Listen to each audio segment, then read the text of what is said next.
संभल में माहौल धीरे धीरे सामान्य होने की ओर बढ़ चला है। मुस्लिम धर्मगुरु और प्रशासन की अपील का असर धीरे धीरे दिखाई भी देने लगा, लेकिन हिंसा को लेकर सियासत अभी भी थमने का नाम नहीं ले रही।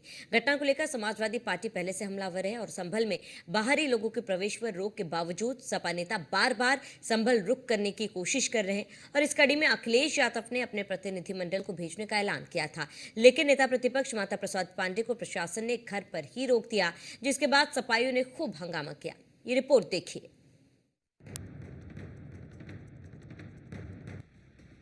संभल हो रहा है जैसे जैसे शांत। सियासी गलियारे क्यों हो रहे हैं अशांत? संभल के बहाने तुष्टीकरण का खेल, सिर्फ एक पक्ष से ही क्यों हो मेल? संभल शांत है, फिजाओं में जो जहर घोला गया था उसकी धुंध अब छट रही है। इसमें स्थानीय मुस्लिम नेताओं और प्रशासन की मिलीजुली कोशिश है, जो कि अब रंग ला रही है। उग्र हिंसा के बाद पहली जुमे की नमाज भी शांतिपूर्ण तरीके से निपट गई, जो ये बताने के लिए काफी है कि चंद लोगों को छोड़कर बाकी सभी को अमन चैन पसंद है। लेकिन सियासी लोगों को शायद ये अमन रास नहीं आ रहा है, और यही वजह है कि वो अब संभल की घटना की नींव पर सियासी महल खड़ा करना चाहते हैं।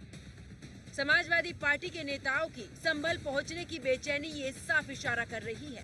और जिस तरह से गलत तरीके से ये रोका गया है, मैं इसकी निंदा करता हूँ। हमारी मांग है, अगर जनता के साथ अगर अत्याचार होगा, जुल्म होगा, ज्यादती होगी, हत्या होगी, तो उसका उजागर कौन करेगा, उनकी मदद कौन करेगा? अगर पुलिस प्रशासन और शासन उनके खिलाफ खड़ा होगा तो विपक्ष की जिम्मेदारी बनती है कि हम लोग आकर करके उनकी मदद करें। हमारा मकसद ये था कि हम जाके उनके दुख दर्द के अंदर शरीक हो सकें। अफसोस की बात है कि जब यूपी पुलिस को वहाँ जब सर्वे हो रहा था तो संयम बरतना चाहिए था, मीडिएशन करानी चाहिए थी। उस वक्त तो उन्होंने वो चाबुक दस्ती दिखाई नहीं। अब जब हम अमन की अपील करने जा रहे हैं और लोगों के हाल चाल मालूम करने जा रहे हैं, क्या भरपाई हुई, शायद वो पुलिस के डर से कुछ कह नहीं पा रहे हैं, तो उसके बारे में हमें रोका जा रहा है। हम संभल जा रहे थे, हमारी पार्टी की डेलीगेशन जा रही है और हम कोशिश कर रहे थे कि हम वहाँ पहुँच सके। जो वहाँ पर घटना हुई है, जो हिंसा हुई है वहाँ प्रशासन द्वारा, उसका सही जायजा लेके कौन अधिकारी इन्वॉल्व थे, कौन कौन लोग इस मामले में, इस घटना को किन लोगों ने अंजाम दिया, उसकी जानकारी लेकर हम अपने राष्ट्रीय अध्यक्ष जी को सौंपने वाले थे और उस पर कार्रवाई भी करने की मांग करते। उसी के लिए हम पहुंच रहे थे, लेकिन जैसा आप देख रहे हैं पहले 30 तारीख तक हमें बोला गया कि कोई नहीं जा सकता, इसलिए हमने आज का प्रोग्राम बनाया था, लेकिन आज भी हमें रोका जा रहा है। अब 10 तारीख तक इन्होंने रोकथाम रखी है। सपा ने संभल में अपना प्रतिनिधि मंडल भेजने की ये दूसरी कोशिश की। नेता प्रतिपक्ष माता प्रसाद पांडे के नेतृत्व में सपा का डेलीगेशन संभल कूच करने की तैयारी में भी था, लेकिन पुलिस और प्रशासन के आगे एक न चली, जिसकी खींच सिर्फ सपा ही नहीं बल्कि समूचा इंडिया अलायंस निकाल रहा है।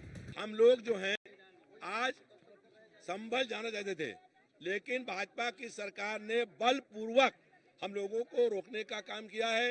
घर को पूरा हमारे पुलिस ने घेर लिया है और सरकार ये चाहती है कि दमन और जुल्म से समाजवादी पार्टी के नेताओं की आवाज दबा दी जाए। हम चाहते हैं कि संभल में शांति कायम हो। हम चाहते हैं कि संभल के जो लोगों की मौत हुई है उनको 1 करोड़ रुपया मुआवजा मिले। हम चाहते हैं कि हाई कोर्ट के वर्तमान न्यायाधीश कोई इस घटना की पूरी जांच करें। आज ऐसा लग रहा है कि प्रदेश में अघोषित रूप से आपातकाल लगा दिया गया है और समाजवादी पार्टी के नेताओं की आवाज दबाने का काम कर रहा है। कोई भी ताकत हमारी आवाज को दमन और जुर्म से दबा नहीं सकती है। देखिए, अत्याचार अन्याय जहां हो रहा है सबको डट के खड़ा रहना चाहिए। हम सब लोगों ने भी पहले से कार्यक्रम घोषित किया था।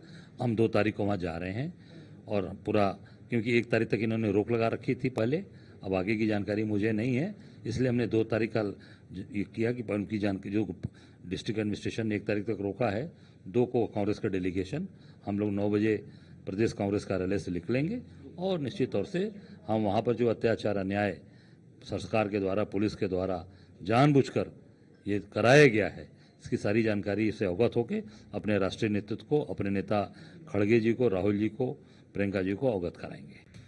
संभल में जो हुआ वो सब ने देखा।